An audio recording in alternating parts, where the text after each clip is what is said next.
नमस्कार, मैं दिव्यांशी आप सभी का स्वागत करती हूँ ministry of current affairs by doctor Gaurav. आज इस इंटरव्यू सेशन में हमारे साथ जुड़ेंगे अविनाश झा, जिन्होंने एक नहीं बल्कि कई सारे बैंकिंग एग्जामिनेशंस क्लियर किए हैं। अगर मैं नाम गिनाऊं तो उसमें शुमार है SBI clerk, IBPS clerk, RRB clerk, IBPS PO और आज ही इन्होंने एसबीआई पीओ का भी इंटरव्यू दिया है। और हम कामना करते हैं कि अविनाश का वो एग्जामिनेशन भी किया। तो अविनाश, हम कह सकते हैं कि जो हैक है कि सभी एग्जामिनेशंस, बैंकिंग एग्जामिनेशंस को कैसे क्लियर करना है, वो आपको समझ में आ गया है। इसमें 1 साल लग गया मैम सीख समझने में, लेकिन अब अच्छे से समझ में आ चुका है कि क्या चीज जरूरी है। अविनाश, हम इसी से शुरुआत करते हैं। आपने कहा 1 साल लग गए एग्जामिनेशन समझने में। हम इस पे भी आएंगे, लेकिन थोड़ा सा पहले मैं चाहती हूँ कि आप अपने बारे में दर्शकों को थोड़ा बताएं। मेरा नाम अविनाश झा है। मैं गुरुग्राम हरियाणा से रहने वाला हूँ। अ, मेरे पापा का जस्ट रिसेंटली मैंने एमएससी फिजिक्स कंप्लीट किया है 2022 में। मेरे वजह से, मेरे हिसाब से ये जो एमएससी करने लग गया ना मैं, इसी वजह से थोड़ा टाइम ज्यादा लग गया मुझे ये बैंकिंग एग्जाम निकालने में। अगर मैंने एमएससी छोड़ के सीधे बैंकिंग लाइन में गया रहता तो और जल्दी मैं एग्जाम निकाल लेता। लेकिन कोई नहीं, अब निकल गया एग्जाम। ठीक है, कोई दिक्कत नहीं है। सो अविनाश, आपसे समझना चाहूंगी कि कैसे रुझान आया बैंकिंग एग्जामिनेशन की तरफ, क्योंकि बहुत परसिवरेंस चाहिए होता है और इतना कॉम्पिटिटिव एग्जामिनेशन होता है। आपका तो 5-6 एग्जामिनेशन निकला है, लेकिन लोगों को एक एग्जामिनेशन निकालने में 5-6 साल लग जाते हैं। और वही बात आती है, एग्जामिनेशन समझेंगे क्या है बैंकिंग एग्जामिनेशन, कैसे समझना है, क्या समझना है, उस पर थोड़ा प्रकाश डालें।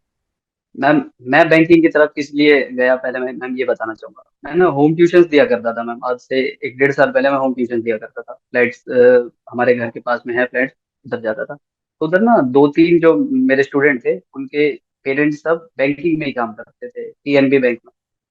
तो उनकी जो लाइफ थी ना, वो अपने फैमिली को जो लाइफ दे रहे थे और वो खुद जो लाइफ जी रहे थे। मैं थोड़ा हूँ, मैं रीडी नेचर टाइप का हूँ। मेरे को वो लाइफ देख के अच्छा लगा। मैं भी चाहता था कि मैं भी अपनी फैमिली को वो लाइफ दे सकूँ। तो फिर मैंने जानना चालू किया कि ये बैंकिंग वगैरह का क्या है, कैसे प्रोसेस है। तो फिर मैंने देखा जल्दी फास्ट भी है इसका प्रोसेस, और काफी ट्रांसपेरेंट भी है सब कुछ। मतलब सामने है, आप हुए तो हुए, नहीं हुए तो नहीं हुए, ठीक है। तो इसीलिए मैंने फिर इसके तरफ। बाकी मैं नॉन मेडिकल से था ही, तो मेरा रीजनिंग मैथ ये सब में मुझे ज्यादा दिक्कत हुई नहीं। रीजनिंग मैथ इंग्लिश ये सब ठीक था मेरा हमेशा से। तो पहले अटेम्प्ट में मैंने प्री वगैरह निकाल लिए थे, लेकिन मेंस में अटक गया था, क्योंकि जीके जो होता है ना, वो खतरनाक चीज होती है। अविनाश, आपने इसमें बहुत स्ट्रेस किया है कि आपको 1 साल लगा एग्जामिनेशन समझने में, तो इसी पे आएंगे। पहले अटेम्प्ट में प्री निकला, फिर दूसरे अटेम्प्ट में आपने क्या समझा, कैसे एग्जामिनेशन को अप्रोच करना है, क्योंकि मुझे लगता है वो सबसे अहम स्टेप है जो हम कई बार भूल जाते हैं कि एग्जामिनेशन को अप्रोच कैसे करना है, एग्जामिनेशन को समझना कैसे। मैम, एग्जाम के ना क्वेश्चंस को अपने ईगो पे नहीं लेना। मैम, वो क्वेश्चंस ऐसे नहीं होते कि आप सारे के सारे कर दोगे। कोई भी ऐसा बच्चा नहीं मिलेगा जो सारे क्वेश्चन कर सकता है। हमें सोचना होता है कि हम क्या कर सकते हैं। हमें वो देखना है कि वो क्वेश्चन, वो सारे क्वेश्चन टीचर बना, वो जो एग्जामिनर जो रहता है ना, सेट करता है, वो सारे क्वेश्चन ऐसे बनाता ही नहीं है जो सब कर सके। कुछ ही क्वेश्चन होते हैं करने वाले, वो हमें चूज करने होते हैं खुद। रीजनिंग और मैथ का बता रहा हूँ मैं। रीजनिंग और मैथ में हमें चूज करना होता है। चूज करना बहुत ज्यादा जरूरी है। और मैं पहले साल भी समझ गया था, मेरे जीके में बहुत कम नंबर आए थे। 4.5 नंबर आए थे आईबीपीएस पीओ में। मुझे पता चल गया मेरे को अगर सिलेक्शन चाहिए तो मेरे को जीके करना पड़ेगा बढ़िया। तो उसके लिए तो मुझे सर मिल गए, बस हो गया मेरा। अविनाश, हम एक एग्जाम कहते हैं, बैंकिंग एग्जामिनेशन का जो अलग अलग एग्जाम है, पैटर्न ऑलमोस्ट सेम रहता है। इसी पे समझना चाहूंगी कि ऑल्दो पैटर्न सेम रहता है, लेकिन हर एग्जामिनेशन दूसरे से अलग कैसे होता है। और फॉर एग्जाम्पल, अगर आईबीपीएस पीओ है, आरआरबी पीओ है, क्या समानताएं हैं, क्या डिफरेंस है, क्योंकि आपने उसको महसूस किया है, आपने एग्जामिनेशन को जिया है। मैम, जैसे आरआरबी पीओ है ना, तो उसमें ना मैम, मैंने देखा है। पहले तो मैम उसमें प्री में इंग्लिश होता ही नहीं है। आप रीजनिंग मैथ अच्छे हो, आपकी स्पीड अच्छी हो, तो आप प्री निकाल लोगे। उसके बाद उसका जो मेंस का जो इंग्लिश का लेवल है, जीके का लेवल है, वो सब ना उतना हाई नहीं होता। मतलब आप अच्छी खासी अगर तैयारी आप कर रहे हो, 3-4 महीने से अच्छी तैयारी कर रहे हो, जीके वगैरह पढ़ रहे हो, तो आप निकाल लोगे। उसका प्री निकालना ज्यादा मुश्किल होता है मेरे हिसाब से, मेन से ज्यादा।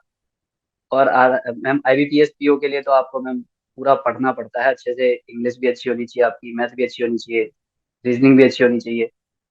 आरआरबी पीओ में तो एक कंप्यूटर भी जोड़ देते हैं, लेकिन वो तो मैं एक तरीके से बोनस ही समझता हूँ कि वो क्वेश्चंस का लेवल ऐसा होता नहीं है कि कुछ डिफिकल्टी हो, आप एक दो पीडीएफ पढ़ लो अच्छे खासे नंबर आ जाते हैं आपके।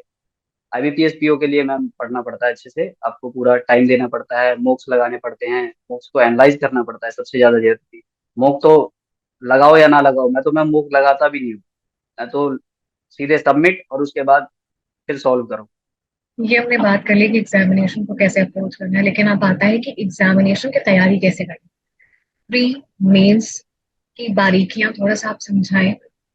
और हम बैंक एग्जामिनेशन को, एक मिथ है कि इतना कॉम्पिटिटिव होता है, लेकिन कॉन्फिडेंस कैसे रिटेन रखें इसके बारे में भी थोड़ा बताएं। मैम कॉन्फिडेंस कैसे रिटेन रखें? मैम कोई अगर एक बार एग्जाम दे चुका है मैम, अगर नर्वसनेस की बात होती है ना, तो वो एक बार एग्जाम दे के ही खत्म हो जाता है मैम। मेरे को तो यही लगता है कि एक बार आपने एग्जाम दिया, उसके बाद आप फिर से वो एग्जाम देने जाओगे ना, आप में वो नर्वसनेस नहीं रहती। जैसे मैं पहली बार जो इंटरव्यू दिया था ना मैम, वो नर्वसनेस अब मेरे से सेकंड इंटरव्यू में, थर्ड इंटरव्यू में नहीं, मैं एकदम चिल रहता हूँ, मेरे को पता है वो मेरे को खाएंगे नहीं अंदर। ऐसे ही पहली बार आपने पेपर दिया ना, तो उसके बाद आपको पता चल जाता है कोई नहीं, हम तैयारी करके जाएंगे ना अच्छे से, तो एग्जाम एग्जाम हम पढ़ के गए हैं, हमें पता है क्या आने वाला है, हम वही उस तैयारी करके गए हैं, अच्छे से देना है। बाकी मुझे लगता है कि 3 से 4 महीने में आपको पूरा फोकस करना पड़ता है मैम। ऐसे नहीं कि आप सोशल मीडिया पे लगे हुए हो और टाइम वेस्ट कर रहे हो और फिर आप सोच लोगे एग्जाम निकालूंगा, नहीं, अगर एग्जाम निकालना है तो आपको अपना टाइम देना पड़ेगा, और मतलब पूरा अच्छे से देना पड़ेगा। ये नहीं कि आप टाइम पास कर रहे हो। हम हमेशा बात करते हैं कि आप बहुत सारे क्वेश्चंस लगाने पड़ते हैं, और क्वेश्चंस लगाते लगाते एक उबन सी होती है, रेजिस्टेंस सा होता है। कितने क्वेश्चंस आपने लगाए और कभी लगा कि अरे यार ये सब तो आ गया हमें, अब आगे बढ़ते हैं। अगर स्पीड, बैंकिंग में ना स्पीड बहुत ज्यादा जरूरी है। आप सोचोगे कि मैंने सिंप्लीफिकेशन के 50 क्वेश्चन कर लिए एक हफ्ते में, अब मेरे को सिंप्लीफिकेशन की जरूरत ही नहीं है, तो ऐसा नहीं होता मैम। आपको स्पीड बनाए रखना पड़ेगा लगातार। 50 मत करो ना, ऐसा अपने आप को उबन मत आने दो, मतलब उबने मत दो आपको। तो अभी 1 घंटा कुछ और पढ़ लो, उसके बाद कुछ और पढ़ लो। सब्जेक्ट इतने सारे हैं, इतनी सारी चीजें हैं पढ़ने के लिए, तो आप चेंज करते रहो। और ऐसा नहीं है कि मतलब पढ़ते ही रहो, थोड़ा अपने माइंड को रिलैक्स करो। आपको जिस चीज में थोड़ा अच्छा लगता है कोशिश करो वो चीज करने का, बीच बीच में मतलब टाइम निकाल के घर वालों से बातचीत करो, घर वालों के साथ भी टाइम निकालो, तो फिर दिमाग अपना शांति रहता है वैसे तो। तो हमेशा जानना चाहते हैं कि एग्जामिनेशन का एक्सपीरियंस कैसा होता है, बट जब हम एग्जामिनेशन में जाते हैं तो बहुत सारे ख्याल आते हैं कि सबको प्राउड फील करवाना है, जॉब सिक्योर चाहिए, और ये सब सोच के जो फोकस होता है वो शायद हम मिस कर देते हैं। आपके साथ क्या पहले दूसरे अटेम्प्ट में ऐसा हुआ, और पहले अटेम्प्ट से क्या सीख ली अगर ऐसा हुआ। मैम हाँ मैम, पहले अटेम्प्ट में था कि पहली बार मैं निकाल लूंगा तो बहुत अच्छा लगेगा, मम्मी पापा बहुत ज्यादा खुश होंगे, उन्हें भी लगेगा हाँ बेटे में दम है। लेकिन नहीं निकल पाया, थोड़ा हुआ मैम। कुछ कुछ गलतियां थी, मेरे को तो ये लगता है कि मैम अगर कोई इंसान समझ लेना कि उसकी गलतियां क्या है, मतलब उसको पता होना चाहिए कि मेरी गलती क्या हुई। अगर वो अपनी गलती को रेक्टिफाई कर सके अगली बार के लिए, तो वो पक्का निकाल लेगा। लेकिन अगर वो सोचेगा कि मैं तो अपना 100% दे के गया था, फिर भी मेरा नहीं हुआ, ऐसा मतलब इंसान को अपनी गलती पता होनी चाहिए। इंसान को अगर अपनी गलती पता है तो वो एग्जाम निकाल देगा, अगर गलती नहीं पता है तो फिर वो कभी नहीं निकाल पाएगा। खुद को अपना पता होना चाहिए कि हमारे में क्या कमजोरी है, उस पर हम अगली बार काम करें। I think Avinash, it's a very important thing also कि अपनी गलती को सब समझें। इंटरव्यू का एक्सपीरियंस थोड़ा सा बताएं, कैसे क्वेश्चंस आपसे पूछे गए, कैसे प्रिपेयर रखना है खुद मैम इंटरव्यू के लिए, बैंकिंग बैंकिंग का इंटरव्यू देने जा रहे हैं तो आपको बैंकिंग का नॉलेज होना चाहिए। ज्यादा नहीं, लेकिन थोड़ा बहुत होना चाहिए। आपको पता होना चाहिए लेटर ऑफ क्रेडिट क्या है, एनपीए क्या है, बेसल नॉर्म्स थोड़े बहुत पता होने चाहिए, मतलब कुछ कुछ चीजें थोड़ा बहुत पता होना चाहिए। और सबसे ज्यादा जरूरी होता है करंट अफेयर। करंट अफेयर आपको रेगुलर अपडेट में रहना पड़ेगा, क्योंकि वो वहाँ पे वही करंट अफेयर ही पूछते हैं। वो सीधे पूछते हैं न्यूज़पेपर पढ़ के आए हो, क्या पढ़े हो। तो आप करंट अफेयर नहीं पढ़े होगे तो वहीं फंस जाओगे। आप बोल दोगे झूठ में मैं हिंदू पढ़ के आ गया, और फिर वो पूछेंगे क्या कल कौन आया था विदेश से हमारे इंडिया में, तो आप वहीं फंस जाओगे, वो गए आप। इसीलिए करंट अफेयर जरूरी है, बैंकिंग की जरूरी है। और आप जो सब्जेक्ट कर रखे हो ना, जैसे ग्रेजुएशन आपने जिसमें किया है, पोस्ट ग्रेजुएशन जिसमें किया है, उसका भी आपको थोड़ा बहुत नॉलेज होना चाहिए। मेरे को थोड़ा बहुत ही नॉलेज है, पर ठीक रहता है। सो अविनाश, आपने ये चीज बताया कि ऐसा कौन सा मोमेंट था इंटरव्यू का जो लगा कि it's a turning moment? IBPS के में तो मैम, वो जब स्माइल सी होती है ना, एक तो मैम वो हंसते हैं, ठीक है, वो हंसते हैं ना, वो गड़बड़ है, ठीक है। एक वो ना हल्का सा स्माइल जैसा पास करते हैं, ठीक है। तो उस पे समझ जाइए कि आप, नहीं, वो लोग इम्प्रेस हुए हैं। और आखिर में मतलब बेस्ट ऑफ लक, ये सब तो वो सब कुछ कहते ही हैं सबको। लेकिन वो ना आपके, जब आप जवाब दो, आप जब जवाब दिया, उन्होंने एक सवाल पूछा, आपने जब जवाब दिया, तो उनके ना एक चेहरे पे एक हल्की सी स्माइल होती है। एक हंसने वाला होता है, वो तो गलत है। अगर वो हंस रहे हैं तो मतलब कुछ गलत कर रहे हो आप। लेकिन एक हल्की सी स्माइल जब देते हैं ना वो, तो मतलब वो आपसे इम्प्रेस हो रहे हैं, आपके जवाबों से उनको अच्छा लग रहा है कि मतलब इस लड़के के पास नॉलेज है, या जो भी है, मतलब उसके पास नॉलेज है, वो पढ़ के आया है, ऐसे ही नहीं आ गया यहाँ तो अविनाश, स्टडी आईक्यू गौरव सर का कितना अहम रोल रहा है इस पूरी जर्नी में? पे। मैम, मेरे लिए तो जो नौकरी लगी है मैम, सर की वजह से ही लगी। लोगों को लगेगा, ये जो यूट्यूब चैनल पे देखेंगे जो भी प्रमोशन वगैरह का, लेकिन नहीं, मेरे लिए सर ही है जो है। मेरा नौकरी लगा है, 4.5 नंबर से मेरे 20 नंबर आए हैं अभी पीएसपीओ में।